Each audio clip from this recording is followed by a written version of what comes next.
welcome to day 2 of ESL One Cologne.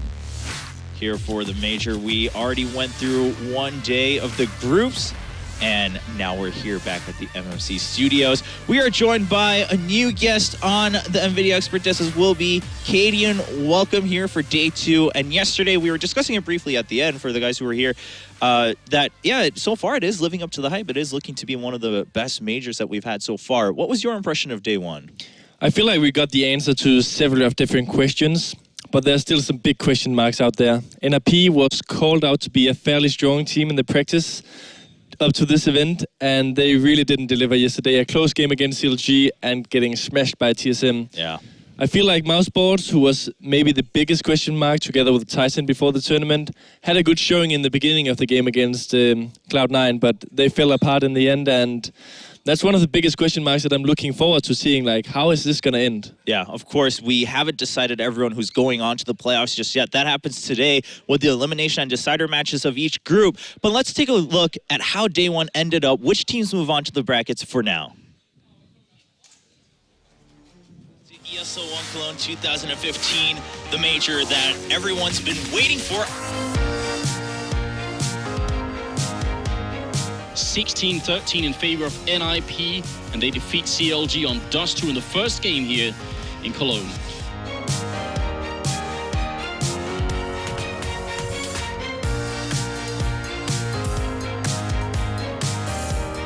Time is not exactly on the NIP side, and one by one here they're going to be picked off by Device. Congratulations to Priya, and of course to your team. TSM moving on as the first seed of Group A.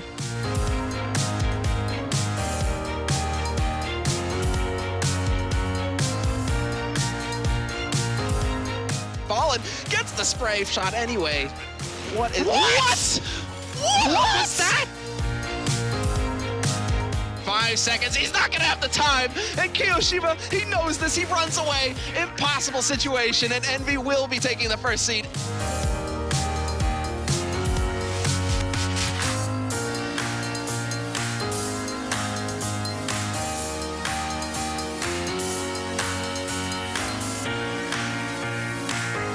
No flashes for them, no smokes left. They're just going to run straight to the crosshairs. There's the spray down. Olaf might still triple. Olaf might find himself a very easy one here. Is he going to go for it? Oh dear.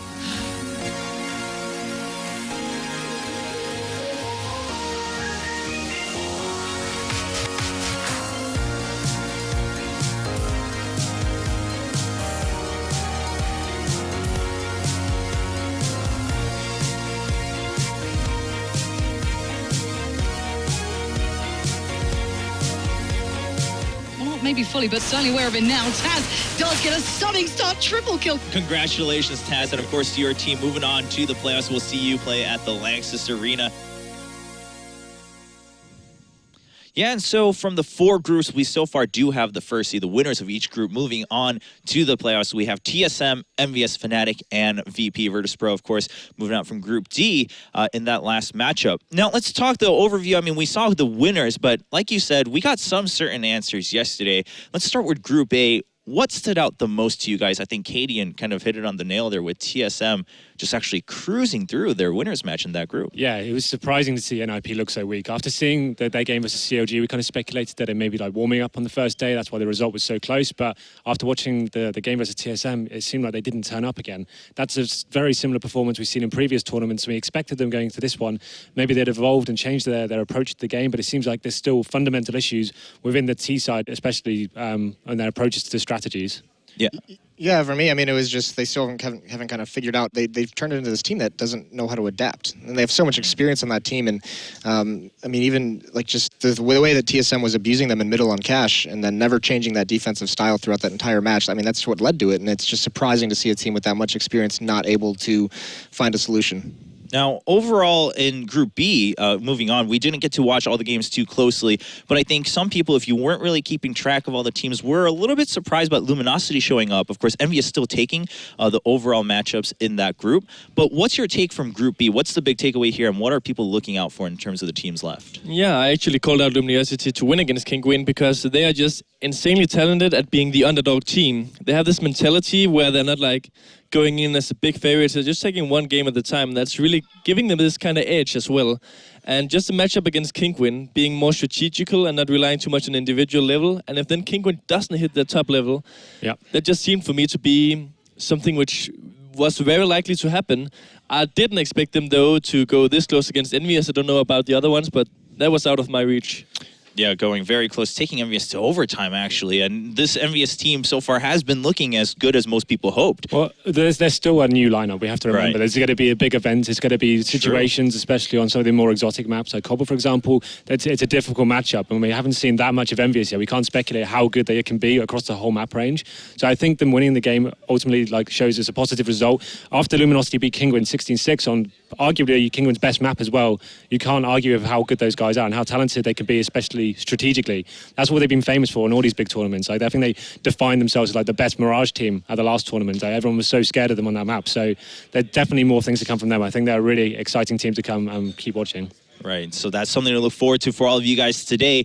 Now, Group C, I think you can take multiple angles here, but of course the big thing a lot of people are already talking about is Fnatic only dropping, 4 rounds? Yep. And winning 32, of course, taking 2 match wins yesterday. What does that really say at that point about Fnatic coming into this major? There are two things really about Fnatic, and I'll tell you a little bit of a secret. Everyone who's on these desks, we always try and find a way to vote against Fnatic. Like we don't want to do it every time, but they're just insanely good. And they showed it yesterday. And the other thing is just the mindset of some of these players is awesome. Like Olaf in the post-game interview yesterday said something that was really, really cool. He's I don't like being called the best player in the world because I have the best teammates in the world. You know, they have this team environment where it really helps all their players improve to a whole new level than they would without them. Yeah, it wasn't just him simply being modest. It was really the fact that he complimented that by saying, well, it's easy for someone to be the best player when all of you guys are the best, and so anyone can shine at any moment. And he was it was a big team performance yesterday. I feel like it wasn't like one player went absolutely sick. You saw everyone finally turning up. JW's been pretty quiet recently in the last month or so, I'd say, and now he seems like he's firing all cylinders again. He's getting opening picks with the team, and the Crims Olaf combination, especially towards that banana area, just seemed so formidable. It was so strong. Like no one could, even when they had MP7s, they were taking down AK. It was really impressive to watch. And it's great to see them return back to that form. They're like that world beaters and the godlike status. Like against eBettle, we thought, okay, that result's kind of justified. But when you go against Navi, that score, you just like, okay, something's up here. So maybe they're back, and it looks like they're very strong contenders to take the title here. Yeah, so Fnatic, of course, have a rest day today, but we'll be seeing them at the Lanxess Arena starting tomorrow. And then Group D, we had VP moving out, but Cloud9, Mouse Sports, Immunity still left from that group. Kaden, what's your take from Group D? I expected Mouse. Actually, I think that was the only game I was wrong on yesterday. Like, I expected Mouse to win against Cloud9, and when I saw they got that CT start on Overpass, I was like, okay, it's actually happening. But I would actually like to give, like, Sean Gass has been getting a lot of credits, and I think he should be getting credits again, because the way they played that T-half was they utilized the B-bomb side on Overpass so much. Like, Henry knows this as being a former in-game leader. When you have a strategy that works, like you go B, the normal thing to do is like you do some defaults after that, and then you maybe hit B late in the round, or you go for a execute. But they hit B, then they hit B one more time, and then B again. Like it was just like 4 or 5 rounds in a row, and that's how they actually got this momentum on the terrace half, by just utilizing the weaknesses of some of the Mouse Sports play on the B-bomb side. Well, the fundamental issue for Mouse Sports yesterday, again, one of the things I'm always saying about them is their economy management. They know they rely heavily on Chris J's AWP potential, and when they actually force buy every single time they lose a round, and then they don't actually have him going into it, it was at the point, I think he only bought an AWP the last round of the CT half, and that was the round they won very convincingly. So it's when Skadoodle turned up with the AWP, he was just locking them down, and he just had free run on the entire map because he had no one contending him really. Like as soon as he picked it up, it was game over. It was at that point where they realised, okay, they're not even AWPing against us. Let's start utilising that. And I think, obviously Chris J is one of those players. He's an AWPer that can rifle as well, and he can be world class with it. But his AWP power, especially on a map like Overpass as well, he can hold positions like long. He can rotate it and go face B at the start. They just weren't doing that, and it meant that they couldn't have the same sort of aggressive start they have at the summer rounds. I had a talk with him at the boot camp at the office, and what Chris said was he's not that confident in doing the aggressive moves anymore with AWP, and that actually Dennis is also going to be AWPing fairly quite a lot. But I feel like, as Henry says, that the aggression on the AWP is also going to make them way more scared of doing these kind of executes, because he's going to get so much intel, so much information early on in the round. Also, you don't even have to be insanely deadly with the AWP. Just having it is insanely hard to play against, because you know that if you step one step too much, you're going to be dead instantly. Just Right. one shot, one kill. So.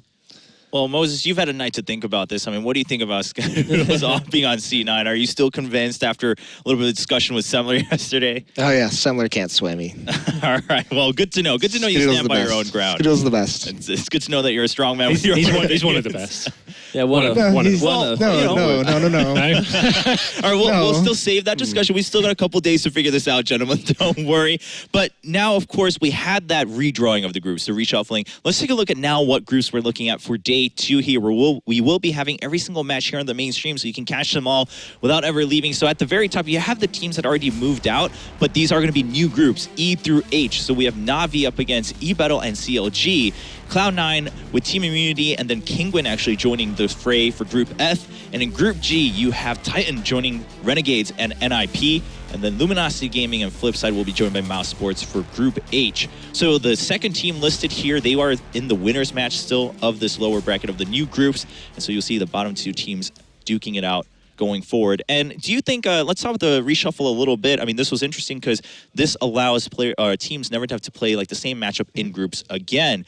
Do you think any of these teams are actually kind of happy about what result came about? Or it's like, all right, well, you know, that's pretty cool, but no matter what, we still have to win best of ones? It depends. If you are in the group of Group A with Renegades, TSM, NIP and such, you can be lucky that if you play the team and they loses, you don't have to play TSM again, and NIP would have moved on to the quarterfinal, and then you would maybe get an easier draw. Right. But in this scenario where Renegades play against TSM and they win against NIP, they are now in a situation where they do not only have to win against Titan, but if they win that one, they have to win against NIP. So basically, without saying too much, they're out. Also, I don't think that's I'm gonna call That group, I think both of those teams could upset NIP if they play them. I think Renegades versus Titans are a really good matchup. Yeah, I it don't is. think It's Titans gonna are be- looking especially strong right now. Renegades took 10 rounds off TSM yesterday, so that's definitely a matchup that could happen. Now, for me, you have to address it like this. Okay, Renegades winning against one of those teams, that is likely. Renegades to win twice in a row, okay, that ain't gonna happen. I don't know. I nipped form yesterday. Sorry. No, it's all right. It's all right. I'm glad to hear this, but we will have that match a little bit later in the day. So sure. I'd love to hear more about that because actually I was hearing you guys talk about it in the morning, and there seems to be some split opinions on how that group's going to play out.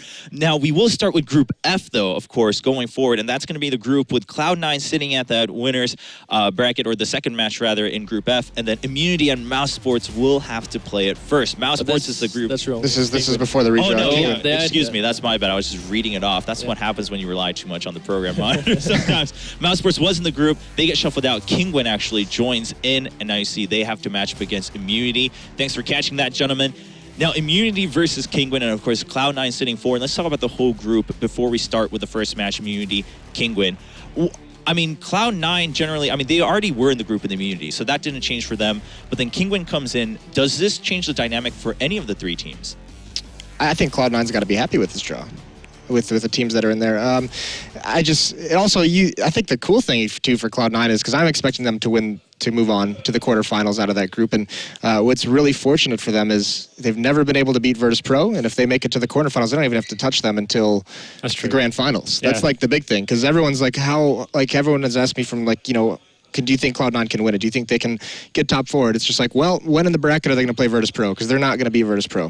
That's the thing about Cloud9 as well. Going against Kinguin, we know how much work Sean puts into his anti-strategy, and as long as you know how to break Kinguin apart, you can use their weaknesses against them, and that's what we saw yesterday with Luminosity. If you take a very strategic game to them and you know what positions they're playing, you can lock them out pretty easily if you do know what you're doing. So that's a thing, like Moses was saying, that's probably a pretty good matchup for them, and this should be a good draw for them, I think. The scary part about that, though, is no matter how good your tactics are with the talent on Kinguin, if they come in on fire like that, that's a team that's not fun. Yeah, definitely. But what about Kinguin now does have to, of course, play against Immunity first. So Cloud9 gets to kind of sit, watch that match, see how things play out. In Kinguin versus Immunity, what are we looking at for Immunity side? How do you rate them, Kadian? Well, we kind of know the veto. We talked a bit about it. It's probably going to be Train and Cash, I think, removed maybe by Immunity. I feel like Kinguin is going to remove Mirage and Cobblestone. So we have those 3 maps left with like Dust2 and such. And for me, it depends. Overpass, Immunity would have a chance. It would still be favoring Kinguin. And then on Dust2, it's like, that would be a fairly easy game for Kinguin. It depends a lot on the individuals. For this game, I would say that Immunity has to have some players who just has the game of their lives. It has to be a little bit more than that, I think. Like just looking at them, compare the teams on paper, being objective here. you've got some of the world's best talent on that team in terms of individual fraggers, and it doesn't matter really. You could have the best strategies in the world, right? If you're not killing people or if you're getting out-aimed in pretty much every position, it's going to be a very difficult contest. Now, we saw yesterday Immunity go against VP. They got both pistols and they finished the game around 16-8, but it was quite a convincing result. I think unless they've done some heavy research here today and they've got a very strong game plan, how deep you can go on that across 7 maps, though, that's the tricky part. If they knew the map going into this, there may have been a real strong chance of them taking this down, but you don't know what you're really going to play. You can take your vetoes out of the equation, but there's so much to look into in one day. So I'd like to see them make it a competitive at least and take something away from this game, but just the raw talent in Kinguin really does separate them. Yeah, well, let's take a look. Of course, we didn't get to watch any of Immunity's games yesterday here on the mainstream, so let's take a closer look, get to know them a little bit better before we jump into this match between Immunity and Kinguin.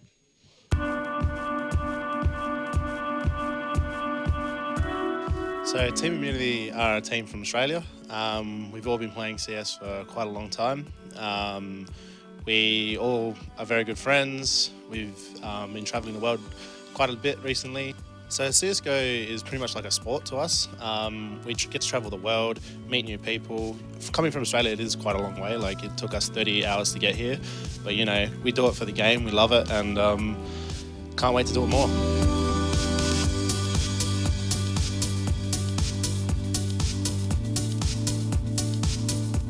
So the way that Australia compares to Europe is, in Europe, the teamwork and the chemistry aspect just trumps anything that we have in Australia. Also, the talent pool is a lot bigger in Europe. In Australia, there's only like 4 or 5 teams for the top sort of teams to practice, whereas you come to Europe and there's so many to choose from. It's just unreal. And they've all got their own different styles, but just the way they play the game, their knowledge of the game, the chemistry that they have with each other, because they've been playing for 10 years, some of them, or more, it's just absolutely unreal to play against. Something special about the Australian teams, it's really our passion. Like, I don't really see any other team that have the same heart that we do, that's not just for the money. We never give up. We're always, you know, trying to stay positive, always trying to give it 110%. So I think that's a little bit coming from our personalities in terms of being Australian. So coming here, you know, we've got our goals. We've also got our expectations from ourselves, how we would like to play, how we want to play, where we can take it. Just getting to this sort of goal. And that's one of the reasons why we love coming to Europe and competing as much as we can. And it's also a massive goal for Australia because it's just going to bring more support towards, you know, down under and even Asia. The Asian teams, all they need is support, and they'll also come past our Australian scene. So getting to this point just means so much to us.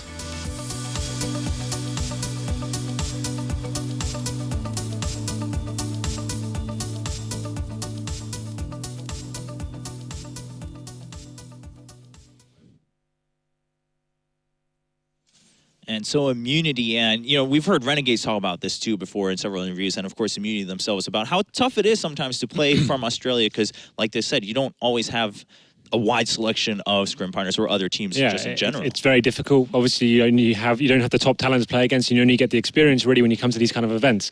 And it's not like that's going to be a good practice for you. You need to be trying to win those events, get results. That's the whole idea of being in the organisation, right? So it is a big challenge coming to these sort of things, but it's the difference between Renegades and Immunity right now. Renegades are full-time players, they're professionals now, they get paid salaries, they get flown to boot camps all over the world. Right. Immunity don't seem to have that same opportunity yet. They haven't got to that level where it can be their full-time job right now. But definitely, like, it's great to see them here, and it's always good to see CS getting back to its former glory right now, where we had top teams from all over the world and different continents coming to these events and actually standing a good chance. So it can be nothing but good for the CS community right now, having these guys here. And like watching them yesterday, they are getting there. Like, it's going to take time, but they're going to get to the level where they can compete at this sort of tournament. But unfortunately, here they are one of the weaker teams at the events. But definitely some players to look out for as well. I think Ricky's one of their strongest players, and he can cause some damage on that team. And one of the main things to take from saying that you don't have a lot of scrim partners and that the talent pool in Australia isn't that strong is you build in all these bad habits where you don't get punished for the small mistakes. Yeah. When you play against the top players, they just easily turn around these things. They get 2 quick kills and the round is just lost at that point. So these small habits with maybe re-peeking too much, walking, I don't know, it can be many different things, but that certainly gets punished at a tournament like this, and it most likely doesn't in Australia. Right. I mean, you bring up a good point. In any scenario, right? And it's things you're not going to notice in general because it's so small. It's just something that's like a muscle memory or something. Yeah. And then you get punished for it. You're like, we don't really understand why we lost. And it's simply that you don't get punished for it in like 3 out of the other 4 months that you're going to be competing at a big tournament. Moses, what about you for immunity? I think Katie just nailed it on the head. I think that's really the big thing is just this. When you make these small mistakes, I mean, it's first of all, it's impressive for both Immunity and Renegades that coming from that region with that little overall competition, that little practice ability, that they've managed to get to this stage. But I mean, like you just said it exactly right. There's just some bad habits that it's not their fault that they have them. It's just those need to get cleaned up, and they're only going to be able to do that by coming to these international events. Yeah, now going up against them, of course, on the other side here for Group F, that is a group we're kicking off with. If you're looking at the new brackets, it is going to be Kinguin now going up against Immunity. So earlier, I mean, you guys kind of gave an overall, all right, well, it's going to be how long can the strats go for Immunity, and then you have Kinguin coming in with just the raw talent. Let's talk about, from Kinguin's perspective, do you think they're feeling confident about maybe that advantage that they could have? I think they'll be feeling super confident. They won't be showing much respect this game. They'll be pushing all sort of angles. That's what I said, doesn't really matter on the map. They'll just be facing every single opportunity they have and utilizing that raw aim they have, the fraggers they have. It's just absolutely insane. Like Scream and Dennis can just pick this team apart by themselves. Rain can anchor bomb sites and he can just be left alone to pick up frags. It'll be very difficult to win any sort of duels on this map, I think. In this matchup. And sometimes you'd be like, this over-peaking, this aggression, this no fear would be a bad approach, but in this matchup... It makes sense, right? Yeah, it's just going to benefit them. You always see that kind of when there's one team that's a heavy favorite, is they just start out with no respect, and they force the underdogs to make them respect.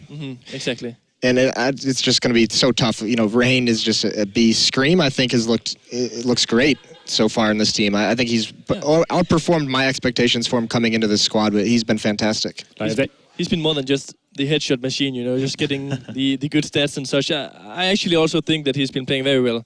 I want to throw the question out, like, at what point do Kinguin get nervous in this game? Like, if they're down 10-5, do you think it's gonna get to them? I don't see them losing the half. I think if they lose a pistol and they lose a subsequent gun round after that, it went to like 5-0 perhaps, but you maybe see them kind of reel it in a little bit and realise, okay, we have to kind of play with a bit more respect, more passively perhaps, let them come to us. But I still don't see... I guess a best of one, you have to consider everything, but I don't see that happen. Immunity is going to have to control the economy to win this game. That's going to be where they can find, the biggest advantage. If they can reset the economy, not let Kinguin string some rounds together. If they can, those first 5 rounds in a match, the economy is so shaky, and if they can really take control of that situation early and get a little bit of a lead, and then build off that with 1 to 2 more rounds throughout the half, I mean, that could be a really good start for them. And they need to build up some of their own confidence early on in this game to be able to move forward with it. There was actually a lot of rounds yesterday against VP that Immunity could have won, right? So there was they got VP right up against the ropes in terms of they were the T side on Cobble. VP did a very forced buy of Max 7s and they stacked the B bomb site, and it was a round they should have won, but Pasha got a double kill with the Max 7, and that's when that round fell apart. And that could have been the opportunity there to get 2 more on the board, and they got 6 rounds as T on Cobble. That's pretty respectable considering the lineup, but then it just fell apart for them the next half. But they definitely have an idea of how to exploit these European teams, and they have some potential there.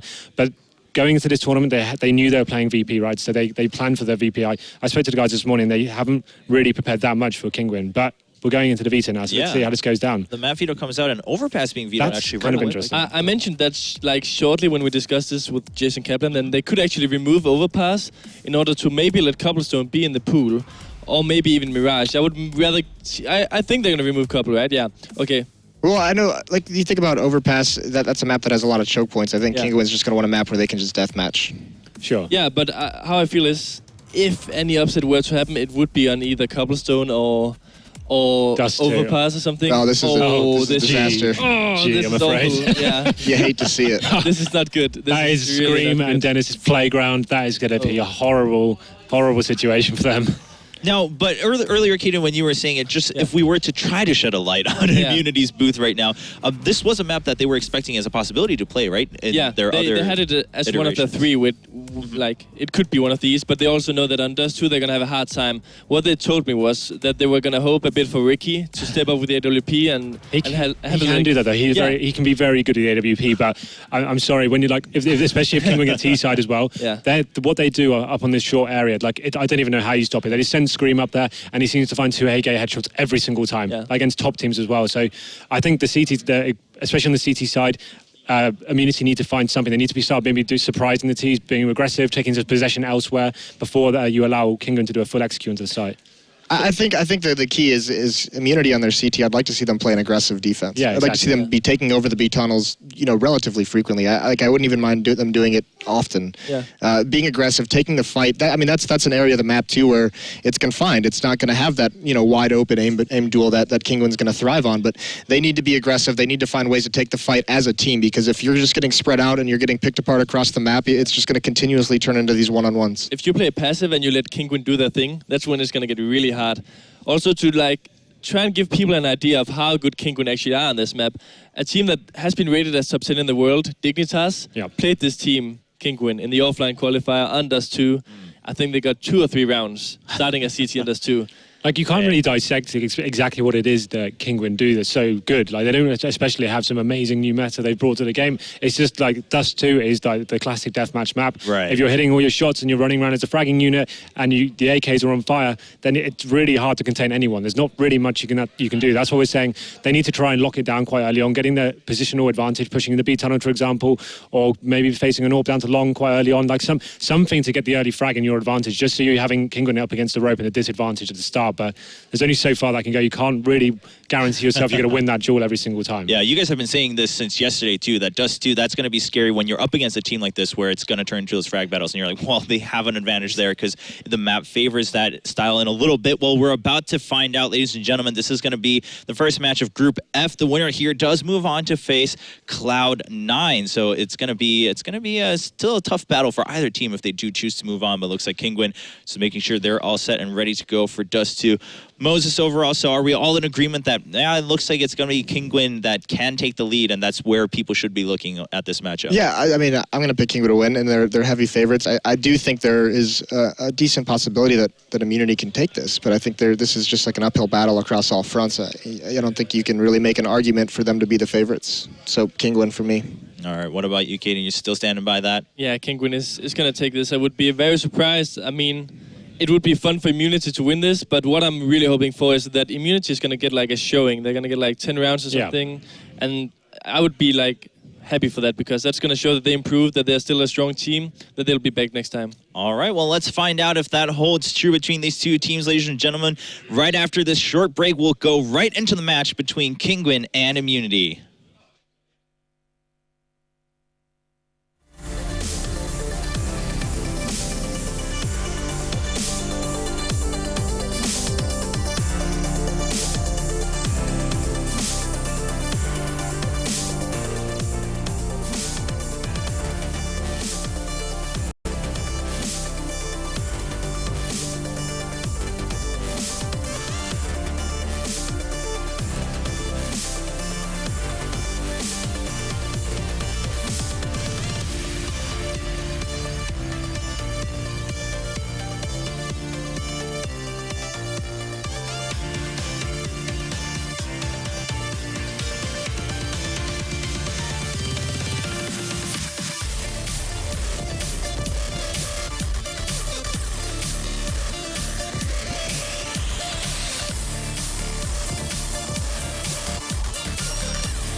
Welcome back, ladies and gentlemen. I'm here with Jason Kaplan, and we're going to get into this match here. It's Immunity versus Kinguin. Jason, how do you feel about that? Well, I was talking to Immunity before the game actually started, and I was asking them what potential maps do you expect to come up? And they were expecting Overpass to be in there, Inferno to be in there, and Dust2. And they didn't want to play Dust2. They said, knowing our luck, we'll get Dust2, and that's exactly what they got. And I saw Sniper across the room looking at me like, I told you, man, it's going to happen. Dust2 is going to be a rough match. You heard on the analysis test, talking about Michael Lee and Scream. This is their playground. Immunity, I don't know if they can pull this off. I have hopes for them. They played well against Virtus Pro. They had good signs, but this is going to be on a whole different level. Yeah, pretty tough matchup, obviously. I think the panel went through it pretty well. I think some slightly split opinions, but I think everyone ended up favoring Kinguin, even though, you know, there's always that best of one upset scenario. There is, yeah.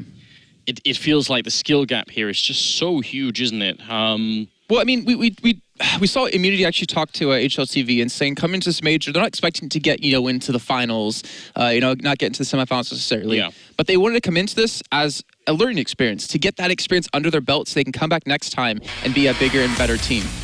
And it has to be really helpful for them. Dust2, you know, traditionally a map where you tend to do pretty well, even if you're the less experienced team. It's a map that anyone can pretty much play.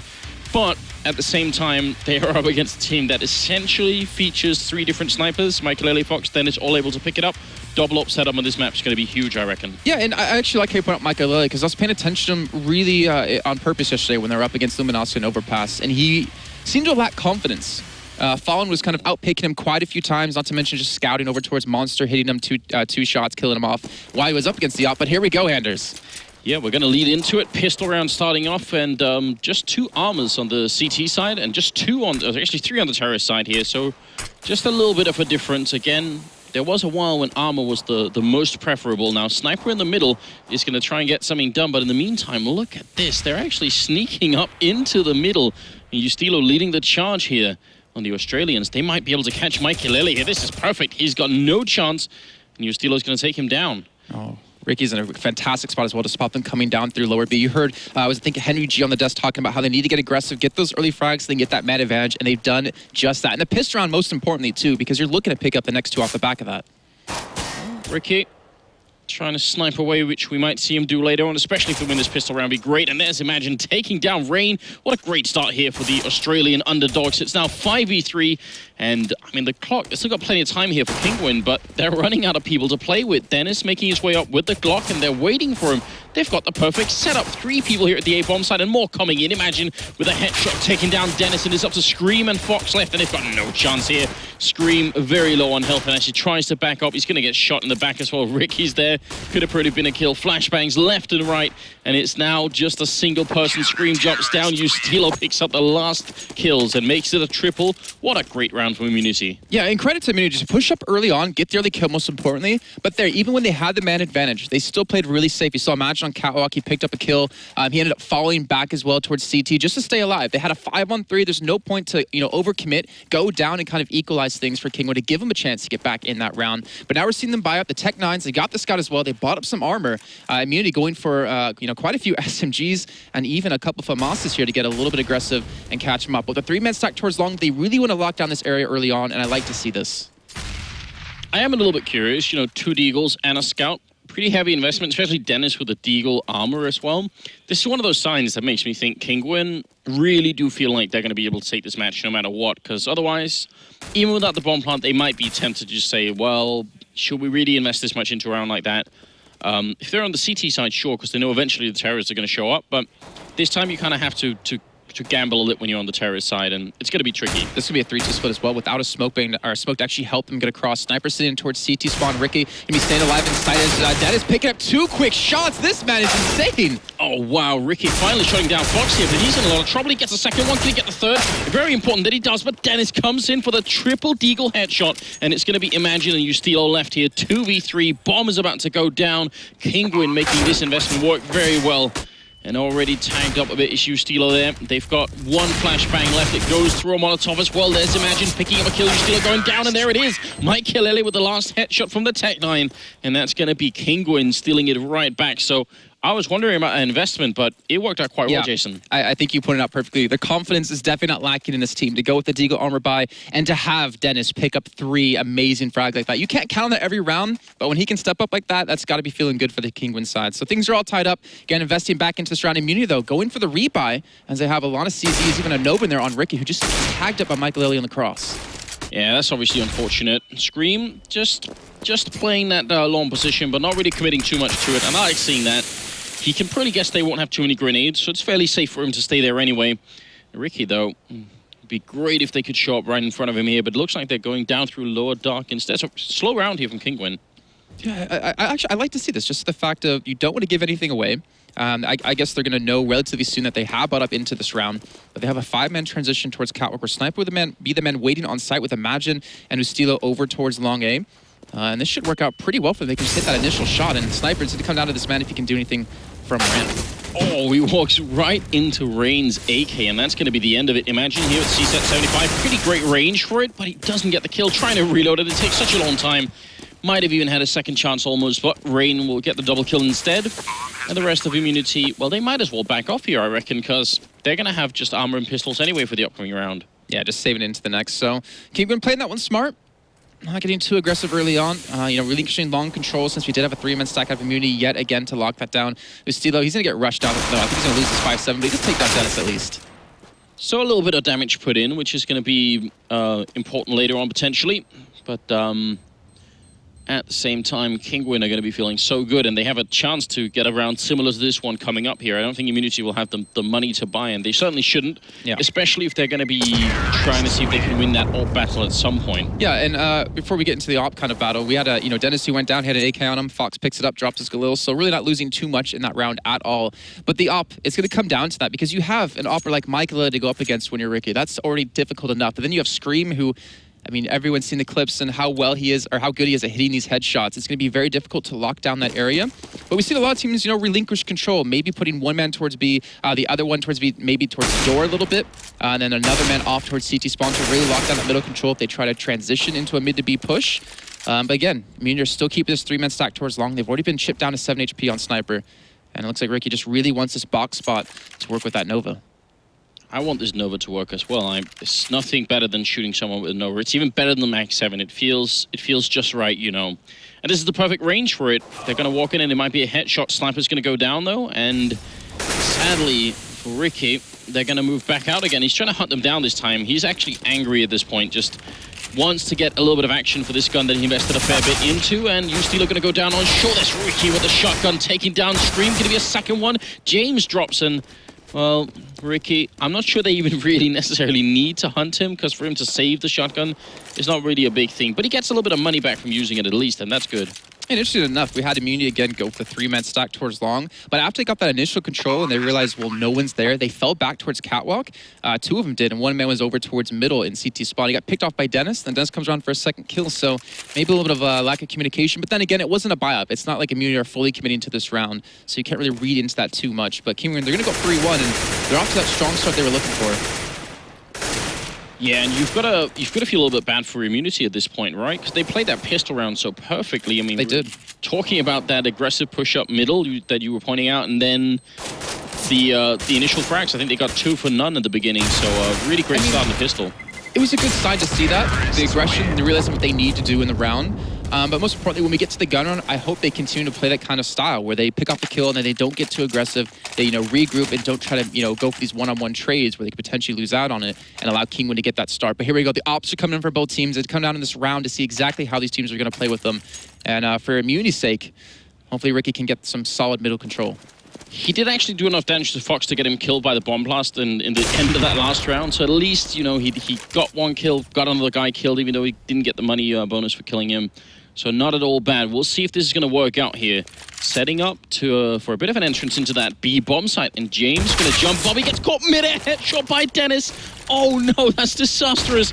And Ricky going to push in. He misses the shot. And there's going to be grenades to follow up. He can't stay there. Has to move out. And yeah, there they are. If he had stayed around, you can tell 60 health. Double grenade like that. He would have been gone immediately. So pretty good play on Ricky to realize that was coming next. Now he's in the middle and he's going to take down Mike Hilele just as Ustilo was about to take that frag away from him. So 4-4. But retaking the B bomb site is still going to be tricky, isn't it? Yeah, they're not going to do it. They don't want to give away this the double up setup that they're now holding on to with Ustilo picking up one. But just the fact that Kinguin can walk into the B site, not scripting anything with smokes or flashbangs, pick up a kill on a James as he was trying to get on top of that double stack box, shows how confident they are. Not to mention leaving Michael Lilly back towards T-spawn and another man next to him just to kind of push or watch the long kind of push. This is Kinguin really taking some strong control, but Immunity with the double up setup, I wonder if they can do much with this. Ricky has the opportunity to go towards the back of B if he wants. They have an opportunity to run an op towards long A. But then again, Kinguin have yet to go long A. They have yet to go for that early control or try to contest it. And Immunity have been sending 3 men there almost every single time, so they really want to lock down this area. Yeah, I mean, so far it seems to be just mostly Scream showing up, or Fox just taking a quick peek in there on long, seeing what's happened, and And then that's all it is. They just need to get a count on how many people are there. That alone will say so much about what the setup is like. And we're seeing a four-man, well, an initial four-man stack over towards the long A site yet again. Imagine rotating back. They have the double ops over towards A though. Stilo going to be watching from ramp and Ricky over towards long A. But in the meantime, Kinguin not really getting punished. I would like to see like a boost catwalk out of Immunity to get some control of middle from this because they've been giving it up every single time. But imagine a good position. Oh, he's going to spray down two. Picks up an AK for a third one. He's going to get it through the door, but Rain was right next to him for what seemed like an eternity. And finally he picks up the kill. And then it's going to be a 2v4 here. Rain and Maikelele in a pretty bad spot here. All they need to do right now, Immunity, is to play this one safe. Group up, make sure at the very worst that can happen is that you trade a kill. Those kind of setups they should be able to do from here on out. So unless they make some big mistakes, this is not a winnable round for Kinguin. We'll see. 45 seconds. Flashbang goes up. Ustilo going to take a quick peek. Doesn't have to fight. Again, all they need to do is trade kills. There's no reason for him to take that fight, and that's a smart play. Ricky going to pick up that kill, and now Rain is left alone, and now they can kind of group around him. There's Sniper with the shot from Rain. Jason, am I the only one disturbed by the fact that they've got a guy on this team called Sniper, but it's Ricky doing the sniping instead? I said that to him. I was like, isn't it weird that your name's that, but you don't do it? He said he used to, and he says that he still can, but Ricky is... What does they say about great minds? Great minds think alike. Yeah. They do. Yeah, it's really funny to see that. But then again, Sniper's like the only one on the team with actual major experience back with Vox not too long ago. Attack coming onto Ustilo as he does cross, but that was really well done by Immunity again. Imagine picked up 3 big kills in the middle. You can't count on that every time, but we're starting to see a little bit more catwalk control. Looking towards lower with the AWP is exactly what I was hoping for them to go for, and they can catch Dennis off guard if he just peeks around that corner. Yeah, this is what you were pointing out, and it's definitely going to give them a lot more control. The only thing is, if you're here, generally you can only stay here for around like 15 seconds, and then it gets a bit too scary because they could get double grenaded, so you have to eventually fall back, especially as the terrorist team is pushing down long. A lot of fire damage being put out. Sniper going to pick up the kill. He needs backup, but it's miles away because of the double boost, and that's going to be Scream taking down Sniper. So a favorable trade here for Kinguin. Let's see if they can follow it up. Ricky's up in that A-bomb site. And Kinguin, they've got plenty of time. They don't have to commit to this if they don't want to. But now that they're also moving up one guy on Catwalk, they could sandwich into 2 A players here. That was a missed smoke as well. He wanted to smoke off Catwalk so he can get a better position to watch towards long. As Dennis can be the one pushing up Fox and Scream, pushing towards long as well. Imagine going to get overrun in sight. No, a lot of confusion here. You can tell on the Immunity team that they are a little bit out of position. Jumping, no scope. He's going to get the one on Scream. Oh no, Fox gets one in return and he keeps trying. Ricky feeling lucky today. It's going to be a 2v2. Bomb is just down. If he pulls this one through, that's going to be one for the history books. It's Maikelele and Fox left, and James pulls up here. Headshot on Fox. Now it's Maikelele down in pit. The bomb is planted for him. Ricky, now it's your chance. He's going to miss the first shot. Pulls out again. He goes down to Maikelele, and now it's on James. He's holding it down. He's going to get it as well behind the box. The bomb was just out of position, and James is going to get it. And Immunity, they win that round. It's ridiculous. Oh, my Lord. Ricky, that jumping shot was fantastic. I mean, it's luck like half the time. But we saw a great one with Fawn yesterday. We see a great one there as well. But that was really, like you said, really miscommunicated within the team of Immunity. You had Ricky drop off short because he really wanted to watch towards long A or maybe towards CT, which was already smoked off. And it left his teammate, Imagine, all alone at the A side. And he got overrun and taken down before he could pull off anything. And then for some weird reason, they ended up having 2 people on the A-bomb site while both of them were being both Molotov and grenaded down. It was actually a horrible position for Immunity. And you could sort of tell that Ricky realized halfway through that, wait a minute, we can't possibly stay here. And then he tried to get out, but he was almost caught by Dennis coming up on short as well. So there were a lot of things that could have gone horribly for Immunity that round. Now, we're going to be into the 8th round, and it's 4-3 at the moment. So not really anybody's running away with this game yet. I mean, what they did last round was really well called for, too, considering that Kinguin has not gone long a single time until that round. They've been constantly 3-man stacking it with Immunity. They let Sniper there alone. They went for the 2-man stack towards Catwalk because they realized they're constantly losing middle control. They're constantly losing lower, not quote-unquote lower control and Catwalk control. So they're able to challenge that a little bit more. And Ricky, if he can hit this shot, this would be amazing. And unfortunately, he does miss, but there's 5 men on Kinguin in the B tunnels, and Ricky gets the first. Nice shot there, and actually they were baiting that shot as well. They were jumping out in front of Maikelele so that he would intentionally take the first shot mid-air. In the meantime, look at who's sneaking up through middle. Sniper here to take down Dennis. Easy kill, gets a headshot on screen, but he can't finish it. The AK is a one-shot headshot at that range, at any range, so That is going to be a little bit sad for Sniper, but still really good effort and still a lead here for Immunity. If they win this round, they might be forcing an eco on Kinguin, and it might be a good job here. And Imagine's in Goose as well, so he can come out really big. James pick up the first. Rain going to get a return there, a double headshot, a triple headshot, Rain! What is going on now? He's going to get a chance to put the bomb down. 8 seconds, no grenades on Ricky. If he misses a shot, Rain might destroy him, but mid-air, he jumps to peak, and Ricky not hesitating for a second. What a round, Jason. What are we witnessing? Well, we had Dennis pick up the 3 1-deeks earlier on in the second round. Then we have Rain there pick up 3 fantastic kills that he should not have gotten. They challenged out at different times and then allow him to pick up the kill after kill. You challenge together so you can, shut him down completely.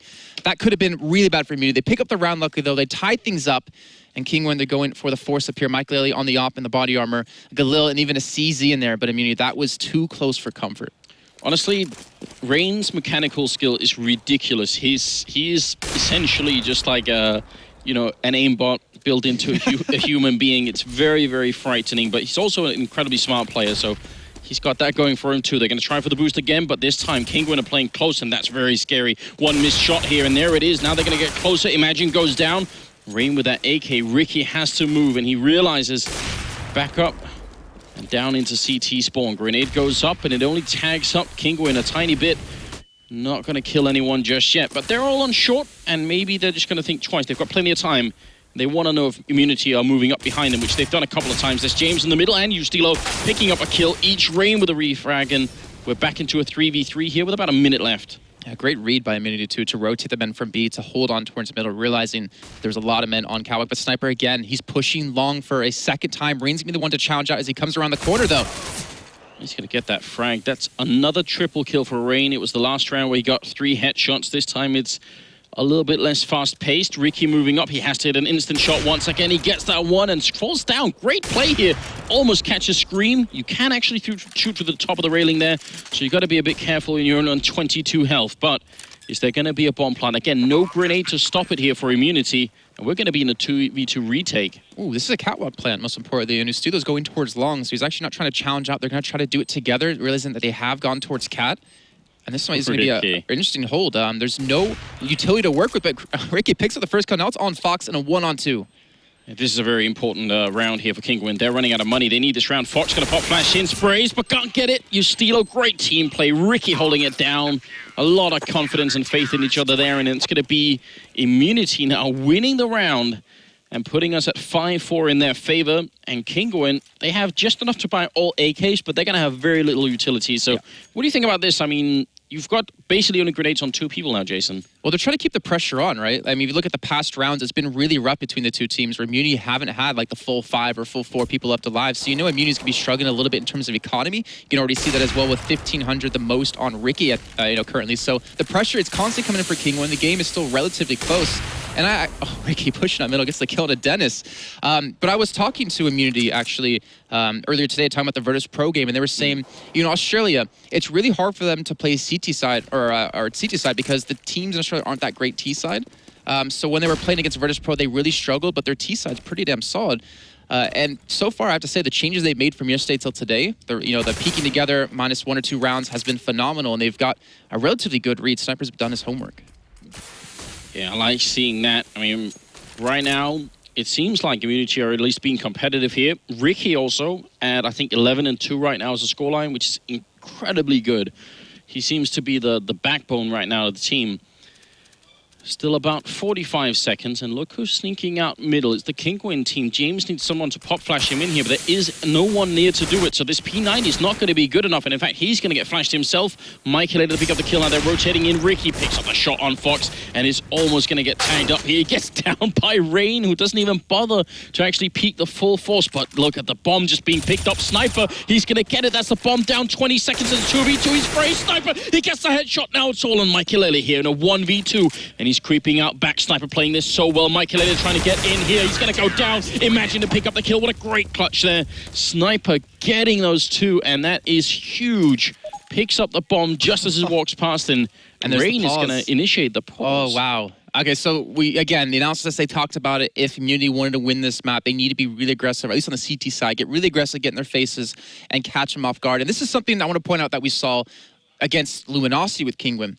They were put on an overpass, and constantly they would send, 4 or 5 men towards one site and leaving their flank completely left open. They wouldn't have, the foresight to just sit back, let the other team get aggressive against them, and then punish them for it. And you're looking at what's happening now. Again, snipers constantly pushing, constantly getting aggressive, constantly getting behind them. So I want to see Kinguin, if they want to turn some rounds around, is just sit back passive. They know Immunity are getting aggressive. Use that against them, pick up a kill or two, and work that man advantage. Very impressive, because if you look at it on the other side, it's not like Kinguin are actually ignoring the fact that these aggressive pushes are coming out. They've had multiple setups now where they've been waiting around, hoping to catch Immunity doing just that.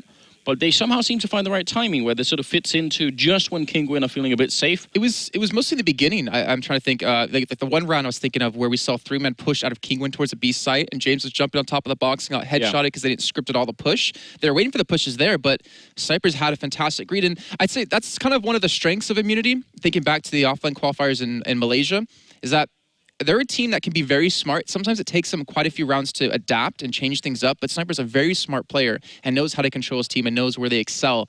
And many times we saw them, behind on maps like Mirage where they're relatively strong on. But once he finally figured out how the team was playing, he just adapted and they're able to come back and obviously get themselves here today. Well, right now, at least in terms of fragging, it seems to be sort of a competition between Ricky and Rain, both of who have 12 kills, and then it's 3 deaths on Ricky and 6 on Rain. So overall, this is sort of these are the 2 people carrying the show here. And you would, with the team of all-star players like Kinguin have, you would expect Michaelele and Fox to be up there a little bit more. Michaelele, I think his confidence was shot a little bit yesterday against Luminosity. He was not hitting any of his shots, up against Fallen many times, losing out in those duels. And he seems to be struggling here yet again. I mean, he hasn't had the op too many rounds. Or maybe for my money's worth, I might even have to, second to Rain, I might actually look for Dennis to do a lot here. I still feel like Dennis is an incredibly solid player. So I have really big expectations from Dennis. That's what we've been talking about with the whole having 2 oppers on your team, but we'll get back to it in a second. Looks like they might want to push off the back of that smoke. There's all 5 men grouped up in tunnels. James, Ustilo, Ricky, all here waiting to receive, and he's just spamming through, potentially going to walk straight into this bullet. Oh, he's missed a couple of shots. They're lining up. He's missing again. How is it even possible? There's the shot finally, and also Ustilo picking up 2, and that's a great job here. Triple kill from Ustilo, saving his teammates. It seemed almost like statistically impossible that you'd miss a shot at that point. What's going on? Well, I mean, they pushed out the right time to get around it, and then of course the flashbang coming through as well allowed them to make that happen. But the read again out of Immunity, rotating men across. I think they got aggressive, gathered some information early on, and were able to realize they're heading towards that B site. But again, having 2 oppers on your team, I was trying to talk about that a little bit before. You look at Envious, you have Happy and you have Kenny S, right? If Kenny S isn't feeling confident, Happy picks it up and does well with it. But we're not seeing Kinguin switch it up, and I agree with you. I hope to see them switch it over to maybe Dennis, or even maybe Fox, to be honest. Yeah, it's definitely possible, but I have a couple of players that I just have high expectations from, and Dennis is definitely one of them. So with any weapon, I just always expect Dennis to go big. It's going to be Armor and Pistols out in the middle. Rain and Dennis picking up a kill each, and that's actually going to give them the B bomb site. And imagine he's just barely going to win that fight against Rain, and it's very important that he did. That gives them a 3v3.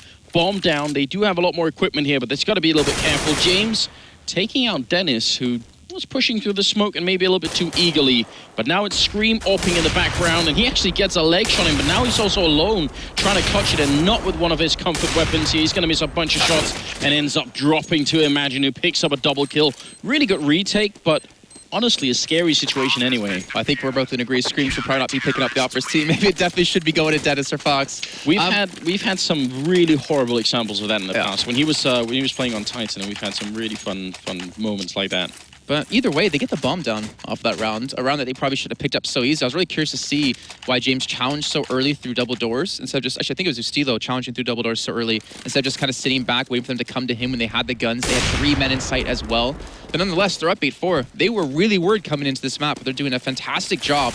We just see Michaelele back on the op. Ricky again pushing Catwalk. They've given up long control, and they have Ustilo here as well. They're going to catch straight into Rain. Yeah, look at this. Rain's got no idea. Ustilo, the timing is perfect. Sprays down 1, and if he can get back safe now, that's going to be perfect, but he can't. Scream coming up from lower dark is going to end up taking him out. Sniper going to get smoked, and even a couple of follow-up flashbangs there. So we're back into a 4v4, and not a push that favors Immunity here.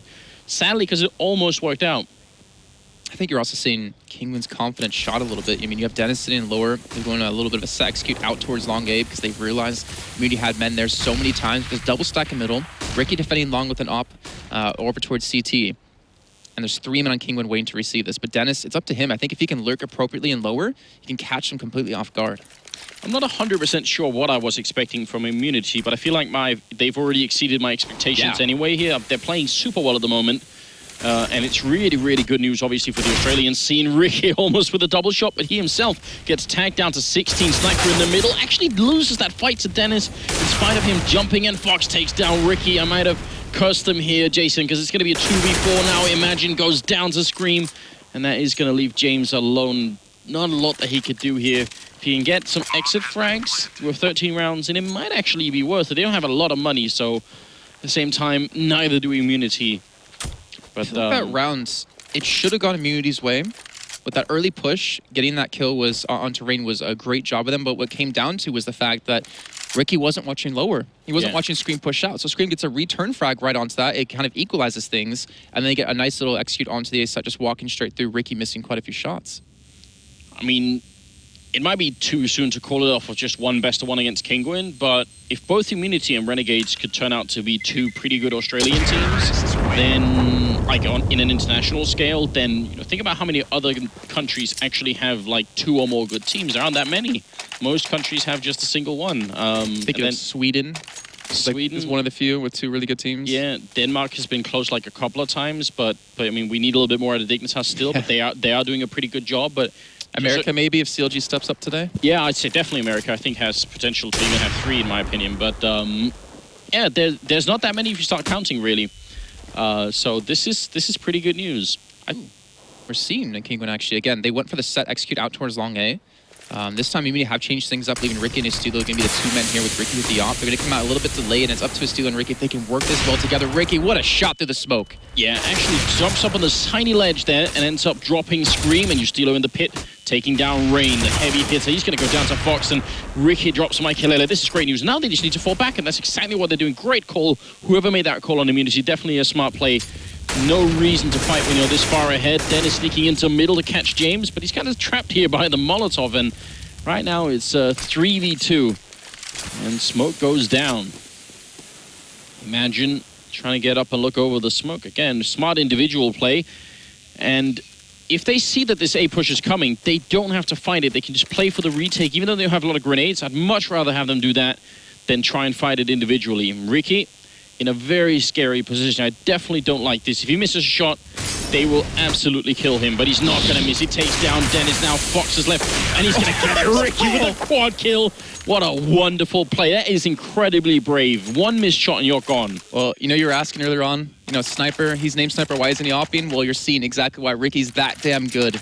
Yeah, hitting those shots. He's playing phenomenal. He's 18-5 at the moment. Yeah, I'll do more than just a little bit of tip my hat here for Ricky. This is a godlike performance from him. And, you know, they said they wanted a little bit of experience. One of the most obvious things for people who lack experience playing under this much pressure is crumbling and missing shots that, I mean, both easy and hard. And Ricky, man, he's a rock at the moment. 9-5, 15 rounds in, last of the half, and Ricky going to sneak into lower, or to underpass here, or lower dark, sorry, and he's going to miss the shot, but falls back again. Are they going to try and chase him down? They do see him. Spray going to miss, and we've still got 5 people left alive on either team. Well, like I said, confidence on Ricky is really ridiculous. You compare him and you compare Michael. Michael is sitting at 4 frags, the bottom of his team. Ricky at the top. Like, you're seeing this clear difference of what confidence can do for an AWP, for a sniper, for your team. But Kinguin now pushed up on Catwalk. You got Ricky and Imagine there. You got Acilo still watching towards long A, and Sniper and James over towards B. They're going to need to rotate in as quickly as they can, though, with 48 seconds on the clock. But it's not like any utility to work with Kinguin. That's the only flash they had, and Ricky's getting caught out. Or anything, they're all coming around the corner. He sprays down 1. It could have been a wonderful triple, but he's going to miss the remaining shots. And now it's a very tough retake here, but obviously they're going to go for it. It is the last round after all. Michaelele, good shot there on James. And Sniper and Ustilo are going to be left. Bomb ticking away. Good tab there. Scream, what he's so well known for. And he goes for another one. Absolutely classic. And Sniper ends up dropping. Great triple kill from Scream at the end, but 9-6. Jason, are you satisfied with this from Kinguin's point of view?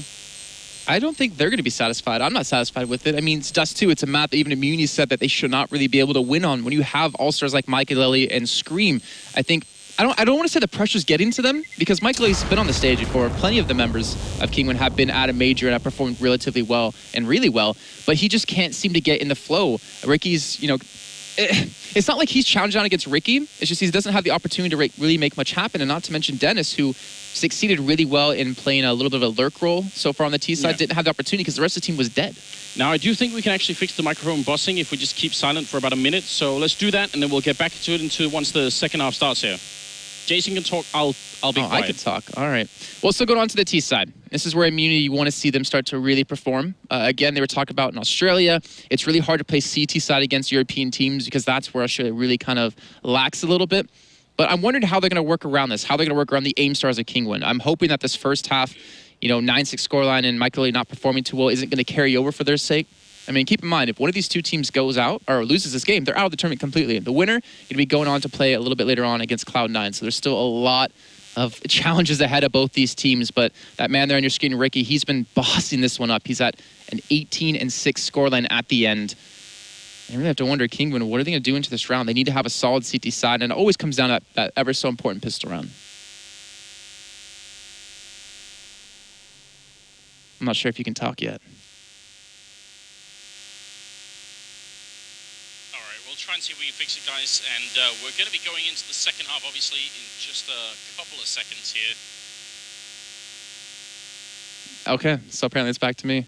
All right, so yeah, we're going to the second half in just a few seconds. Looks like they have loaded back in. We're about to get underway, and I can tell you so far, we see Immunity picking up a couple of, actually a lot of body armor. 4 people with it so far. Actually, no, all 5 going with it.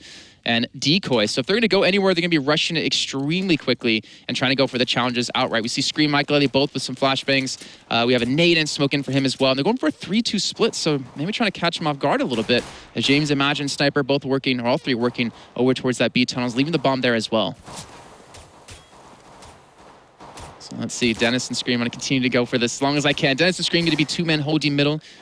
They do have the defuse kit on Scream, so they can play for the retake. And you see Estilo trying to challenge out middle already. We see Sniper pick up a great kill on a Fox in the back of the B site. Now Scream and Dennis have to quickly rotate in, but the flashbang might allow them to peek. They get completely blunted up, but they're not committing to this just yet. Ricky rotating back in through tunnels, trying to get all 5 men here, but Scream picks up the first. Dennis looking to come in through window. Scream gets a second. This man is on fire in this round. And now Dennis coming straight through gets taken down by Ricky, but Scream picks up another. He's on 2 kills in this round so far. And Ricky, Imagine in a 2-on-3 situation, not able to get the bomb down. Ricky, a great shot of him. And Imagine they equalize things, and now they have the man advantage themselves. As Michael is now in a 1-on-2 rush straight through, and Ricky picks up the kill. They get the pistol round, and I'm sure as hell you guys can hear Sniper just cheering for his team.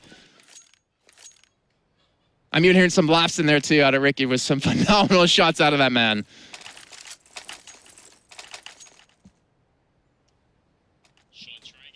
All right, you know what we can do? I'll get really close to you, and we can both do it through my microphone. We'll try that. We'll try that here. Is that going to be a real thing?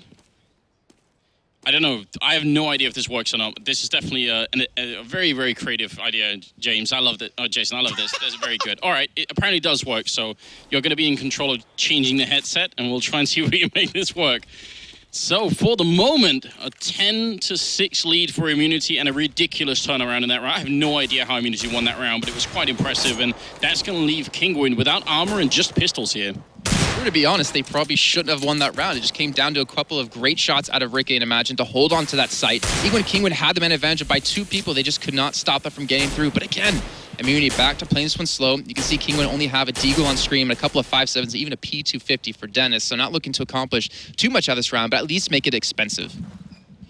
Well, they're going to be heading up long here. Ricky leading the charge with the AK, and he's going to spot a couple of people. They're actually all stacked up towards CT spawn, so a little bit scary, but Imagine takes care of the first one with the submachine gun. Ricky tapping away and killing Rain Ustilo there with the P90. They've got all the weapons in use here. It's going to be Ustilo taking down 3 and leaving it at 11-6. This is great news, Jason. I feel like right now, Immunity, they could really upset the situation. If they end up playing against... Who are they going to be playing against if they win this? Cloud9. Cloud9, that'd be very interesting. That would definitely not be my prediction. All right, well, it looks like we're taking a little bit of a break here. Going to send it over to the NVIDIA expert desk. with... Oh, no. Okay, so Honk is telling me the wrong way, that we're actually not doing that. Oh, we're... Ah. Okay.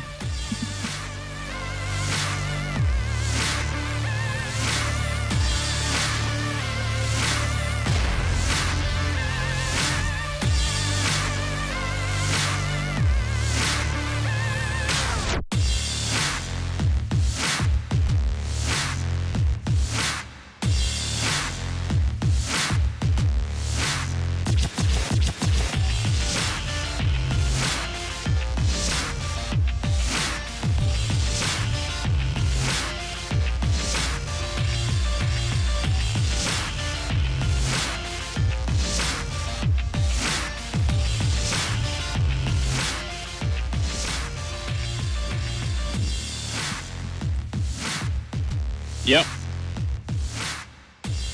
All right, here we go. We're back, and this time the microphones should be working. So, of course, we do apologize. Soundboards, they're very complicated machines, and sometimes they do weird They're things. very difficult. You know what I'm happy about, Jason? I'm happy I'm not the guy who's going to try and fix that, because I'm nowhere near smart enough for that.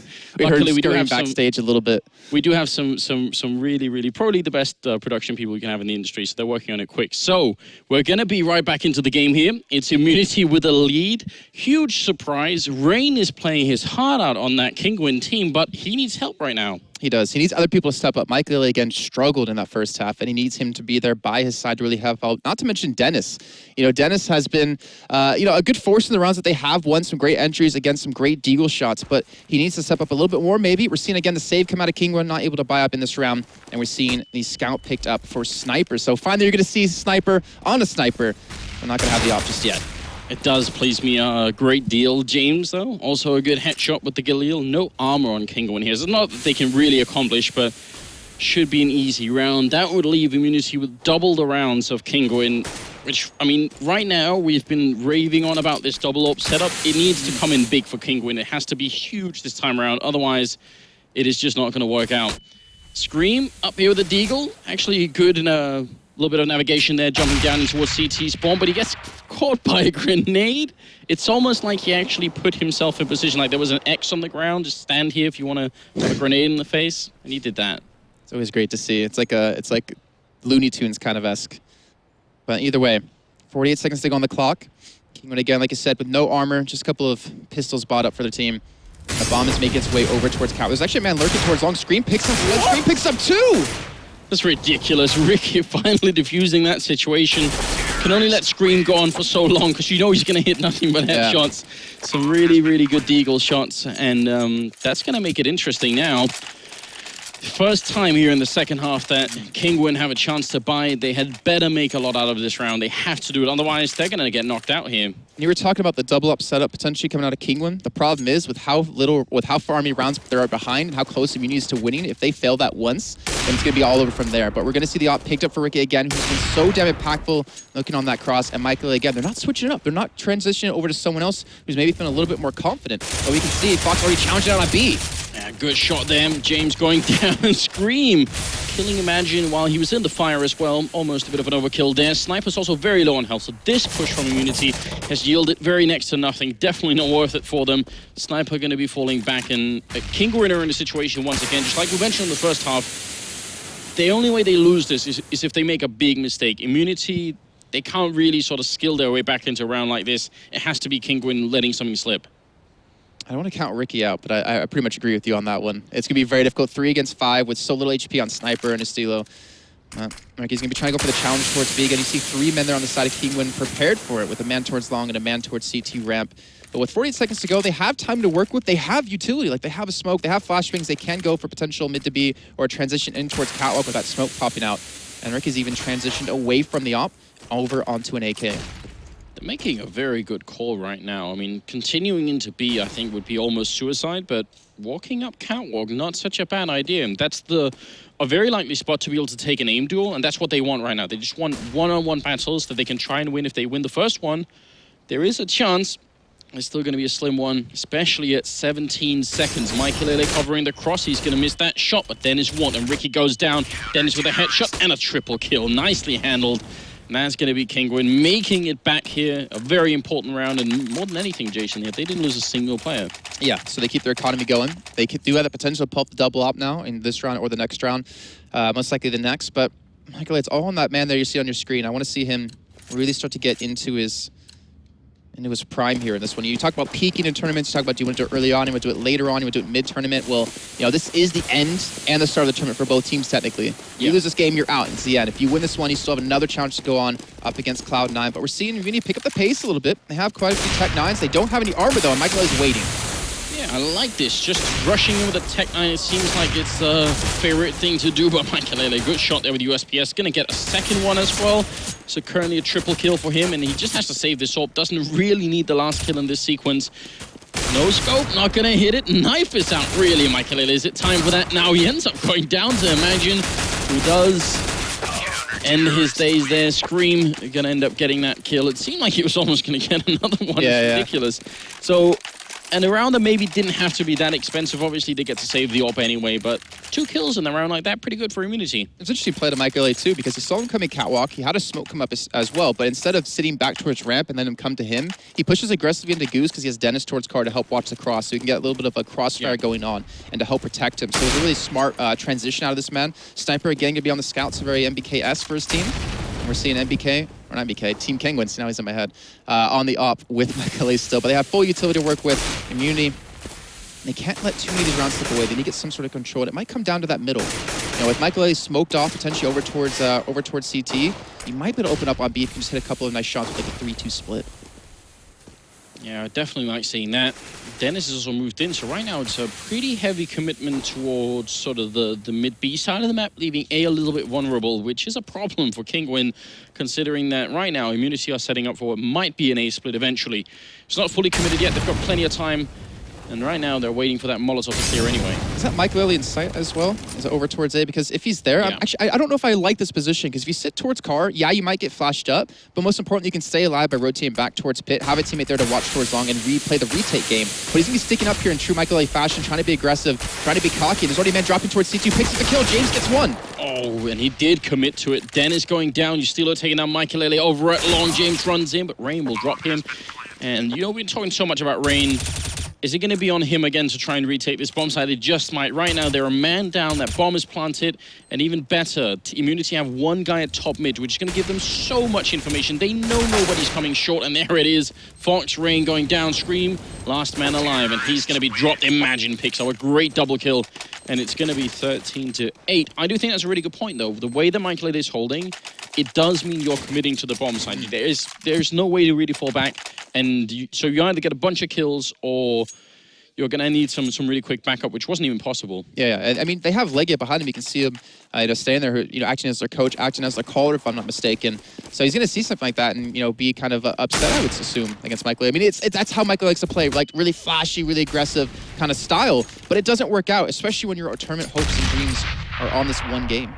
Yeah, they were obviously expecting that maybe Immunity would try and go for a B split, because that's why they had that heavy presence on B. One guy in middle. Guy in middle doesn't need to take many kills. He just has to maybe soften up, maybe get one kill, and that's it. Then the 2 people in B can do a pretty good job of defending, but it was essentially the wrong call for Kinguin here, so a bit tricky. Molotov, sure. I mean, it's going to actually push on an op if he's there, but other than that, not really going to accomplish too much. So it does give him catwalk control, but we haven't seen Kinguin really do much about this. But look at this, they're trying to be aggressive in tunnel, trying to catch out Immunity, but they're not going to be there for the taking.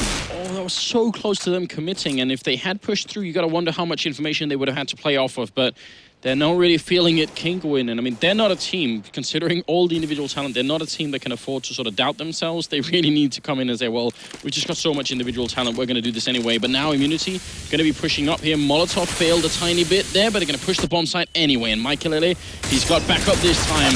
Does not win that fight. That means Ricky's going to be taking him out. And Dennis up here by the barrels there inside the bomb site. Can he stop them? Stilo finally going down. And we're going to be in a 4v3 here. Dennis picking up a rifle. There's no bullets left. He ends up going down. Ricky hits a headshot, finally gets taken out, and that's the bomb being dropped on long, which means Rain, he could definitely do this. This is a perfect man to have covering a bomb like this. It's now a 2v2 with about 10 seconds. They need to pick it up. Immunity, they're getting slowed down way too much. Their sniper, he realizes 4 seconds, he can't do it. This round is over. He can't get the bomb plant in anymore. So Kinguin are going to make it to 13-9. That is a very upsetting way to lose a round. It is. It really is, and it was a great drop down as well. They sent 2 men towards CT, 1 towards actual CT spawn, 1 towards ramp to catch him off guard. But Dennis holding on as well, just staying alive. Even I think he's wondering like how that we should not have won that. That was a really shoddy buy. They had like regular body armor. They had a lot of FAMAS, even just a 5-7 out of Dennis, and they still came back in that round. Yeah, very interesting.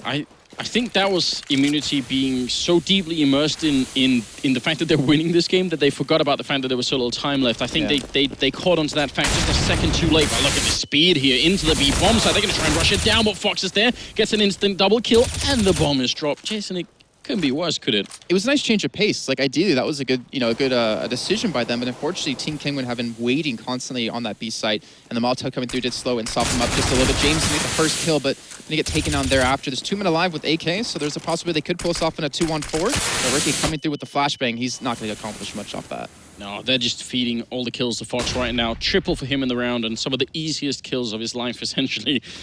Sniper, just the last man left here. Considering how many rounds could potentially still be left here, be very important for him still to pick up a couple of kills. They can't have Kinguin come out of rounds like this with 4 members alive. 3, and they've done an all right job. Even better if he can get a double kill, obviously, but we're asking a lot of him, and he's actually going to fake out that. That's very clever, isn't it? That pop flash goes on over to long just to try and pretend that he's over there, and then walks into middle. They don't care, though. They have the bomb at B. They're like, all right, you can be long all you want. You can try to save your gun. We're still going to just protect this and get another round. It didn't work, but I want to give credit to Sniper anyway. That's a very smart way of thinking. You got to come up with something like that. What else are you going to do? Well, unfortunately for him, he was not able to accomplish much off of that. But, you know, to keep in mind, Immunity, they're playing, for themselves, they're playing for their brethren team Renegades, they're playing for their country of Australia. And the thing is, with Vox, first time they played in a major was back in Katowice in 2014. They didn't get a single map. So if they can pull up just a map alone, even if they don't get much further, they would have already done better than their brethren team and just reassure all the work they put in over the past couple months. Yeah, I feel like at least until this year, Immunity wasn't much on anybody's radar, really. It was all about, the Vox Seminole lineup. That's now the sort of almost the Renegades lineup. And I guess a lot of people did assume that was the only team that was going to come out of Australia then. That was it. Because we have all heard the stories about how difficult it is to find practices, how, they don't have the same level of competition, kind of like the North American scene used to be, but I don't think is anymore in the same way. Great if they can keep it up.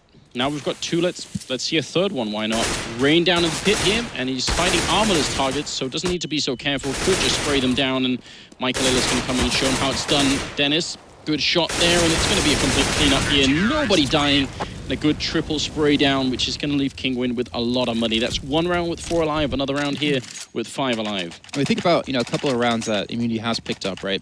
They've gone catwalk quite a few times, and they've caught out Kinguin from having 1 man towards CT and 2 towards B. So they were able to get like a nice 5v1 against Michael A, pick him up when he had the op at the time. Then they had to worry about rain towards long A, and able to get the bomb down. So I'm wondering, Kinguin, they've adapted this a little bit. They're not keeping as man in CT spawn anymore. Maybe go for that 3-2 split towards B with the smokes out middle and catch them up. The only thing I worry about though is Immunity, is their mental block, because they tried rushing into B side earlier on and they got completely smashed. Well, this is another way in which experience shows itself. When you're this far ahead, you really should be winning the game. I mean, at most, when we were at the peak here, it was 12-6 in favor of Immunity.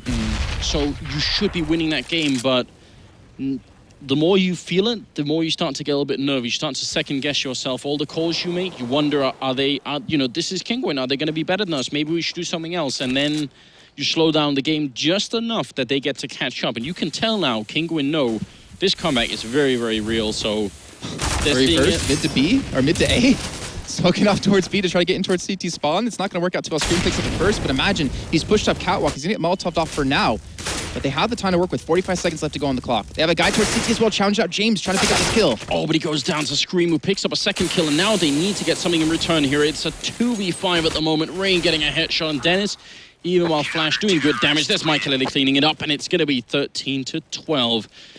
Oh. Well, let's talk about this. We talked about earlier on saying that one thing that's really good about Immunity is Sniper and how smart of a player he is. He can adapt calls, relatively quickly. Also, the downside is sometimes it takes a little bit of extra time. He's good at adapting, but sometimes it takes a little bit too long. And we saw that happen quite a bit in Malaysia when we were at the Asian offline qualifiers for ESL One Cologne. And I think we might be seeing a little bit of that as well. They're not able to really vibe into this round.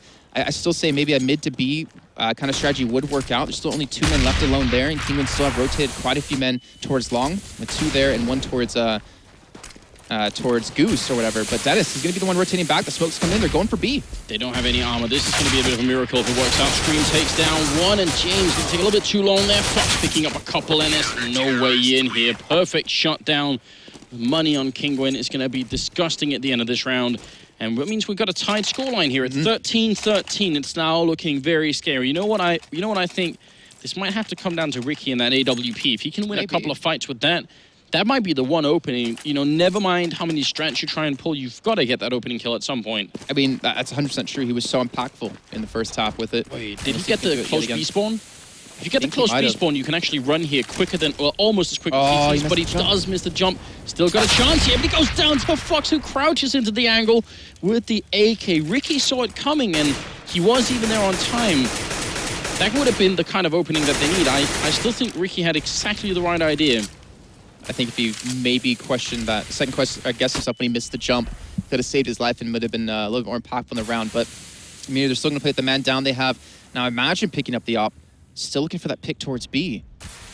And you can see in this on the minimap, the Kinguin have rotated the men over towards it, one towards pit and two watching towards catwalk. Still just ticking past the minute mark here. And they are trying to test out catwalk as well. You can see Immunity really want to see if they can get in somewhere and find that opening frag. They just need to get back into this round. Otherwise, Kinguin are going to be quite far ahead. I'm not even sure that Immunity can really force Kinguin to eco for the rest of this game. I think they're going to be able to buy no matter what here. So this is going to be a very hard-fought battle indeed. Dennis in CT spawn going to take down Sniper next in line. Scream to drop James. And imagine Ustilo are going to be left here. Good shot with the AK. Maybe a bomb plant could at least help them a little bit. But a Molotov goes up and all of Kinguin are rotating in here towards the B bomb site. Still, bomb plant is going to be helpful if they can do it, and looks like they're going to be successful. Keeping the bomb site is quite a different matter. That would require a bit of a godlike performance here. Molotov goes up, smoke behind. They've got the utility for it, and Kinguin, look how patient they're being outside. Not too worried about anything. Another grenade follow-up, tag Scream a bit. Rain comes in, and that's going to be it. No issue at all. There's not a lot you can do when you're a 2-on-4 like that. Yeah, but they got the bomb down, like you said. That's the most important part. That's a little bit of extra money in their pockets. But Kinguin, they finally get one step closer to keep themselves alive, to get through into the next game. But you have to really wonder, you know, little things like that. Ricky missing that one jump. Yeah, was a little bit late on the peak on Fox, and Fox was able to get the kill. If he was there a couple seconds earlier, it might have been a different story. It might have been the B site completely open. You can see they've shied away from the A site. Like, yes, they've been able to get catwalk control, but taking the site was always a little bit more of a difficult matter with Dennis over towards Carr and Michael playing so aggressive. And I think they have the A spawn, giving it over to James, looking for the kill. Yeah, so obviously not the main sniper here, but because of the spawn, he actually does tag leg, Rain in the leg there, so not at all bad. Gonna end up falling back. Still a pretty good trade. Ricky. He wants revenge. AK, yeah, he wants to see if he can take out Fox, which is not easy. 1 round lead here for Kinguin currently, and a lot of action over at Long, it seems. Actually 3-on-1 over there with Rain playing very close to the smoke. Are they going to try and test him? I think they're going to have a flashbang out actually to allow this, but Rain's going to tuck himself inside a pit, so won't really get too blind, and we'll have that safety of falling back. I think he has Dennis over towards Carr as well to help out if he needs it. Maybe flash. Actually, doesn't even have a flash. It's Michael, sorry, who will have the flash to help out if they do pile out. And they're going for a 3-2 split over towards the A side. Again, they've been relatively unsuccessful as of late. With James leading the charge on catwalk with Rain now by himself in pit, he's going to need some backup quick. Now is the time they have to step it up, and there's a great headshot from Imagine, and Michael going down. Ustilo Dennis peeking out. He's going to get the 1 kill. They got to shot him down. He sprays. He misses. He gets the shot anyway, and now it's a 2v3. There was a big chance. Dennis going down. It's still alive. Ustilo nearly burning. Like, what is he doing? He's in the fire. He just held it down inside the Molotov to get that plant through. That's some real dedication. And the 2-on-2 is still alive. He's peeking out long here. Fox going to pick up the AK, sprays furiously, and takes out Imagine. Ustilo, it's going to have to be pure headshots here. They've got no grenades. He pushes on in, spraying down Scream. How is he still alive right now? Ustilo out of bullets, and Scream will take him down. That was actually a very strange round. It's going to be match and map point for Kinguin. What a huge comeback. They've taken, what now, 6 rounds in a row, or 7 in a row, I think, to get here. I mean, even though he was staying in the fire, it's not like that would have changed the round, really. He wasn't able to get the kill on the Scream. He could have played it maybe a little bit different, and his teammate wouldn't have pushed long necessarily since he got caught out, but you can't afford to make mistakes like that. I mean, that was a solid 40, 50 HP just disappearing from his health bar, leaving him down to just a sliver. But if he was able to pick up that kill on the screen, it could have been a relatively easy 1v1. But they got the bomb down. They're showing some signs of improvement. They're changing things up. But Ricky's now back on the op. And this is everything they have into this potentially final round. Stilo gonna end up falling back. I'm still impressed he actually sat through the Molotov. I don't know what's in those boxes that he was so furious to blow them up. Well, the thing is, it's not like he was hurting on time either. He had like 30 seconds left. Maybe like the new Justin Bieber album. Oh, God. It's like, or Taylor Swift album. I will absolutely blow this up no matter what happens.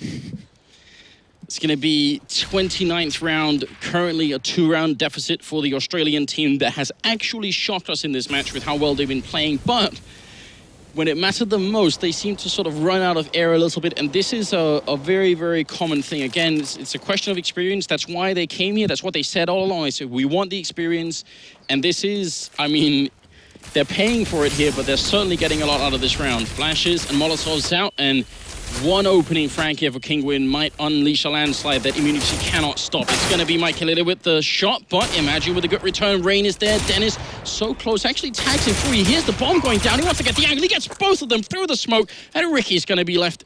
Bomb is down. If he does this, it's going to be a highlight clip for the century here. Ricky trying to fall back in a 1v4. He gets the first shot on Fox, but they're already up there defusing the bomb. He can't stop them. Kinguin, they're going to take it 16-13 and knock Immunity out of the tournament. That was still such a close game. I mean, Immunity, they didn't feel confident coming into that map, but they looked damn good on that CT side, even towards the beginning of the T side. But like you said, Rain, is he going to be the man to step up for his team when Michael A was really struggling? Him and Dennis did a phenomenal job. Even Scream had a couple of nice kills towards the end of that one, and they just scathed by a lot closer than they probably expected, but they get the win nonetheless. I mean, if you look at it now, Immunity, they've got a lot of rounds that they can take back to the drawing board and think about, you know, how exactly where did it go wrong and why did it go wrong. They will have learned so much from this. I'm very impressed, and not to just put all the focus on Ricky, but I desperately want to see more Ricky's play. That was amazing. A really, really, really good game from him. He showed up just like that, the Asian qualifiers as well, and he's a fantastic player, a phenomenal opper. I think, you know, the entire VME is generally a really good team, but just kind of young. Not in terms of how long they've been together, but in terms of the international exposure. They haven't really been able to play against the best of the best. And I think, like you said, coming to this one, getting all this experience under their belt was a great thing to have. And hopefully they take it back to Australia. Hopefully they take it back and really, you know, look at what happened and come back stronger next time. Well, that's going to be it, ladies and gentlemen. We'll go to a really quick break, and then we'll be back, obviously, with the NVIDIA expert desk. So stay with us, and we'll be back in a second.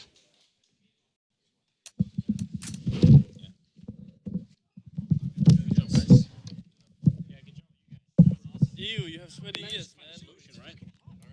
Fucking gross, dude. Thank you.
Welcome back, everyone, to the NVIDIA Expert Desk at ESL One Cologne. Of course, we are here with one of our winners from the Group E, or Group F, rather. It's going to be the elimination match. I'm getting those still mixed up. But we have Michael Ellie joining us here on the desk. Of course, congratulations are in order. You guys still have another shot at going to the playoffs. But that match ended up being a little bit closer than maybe you guys would have wanted. How was it playing through that one?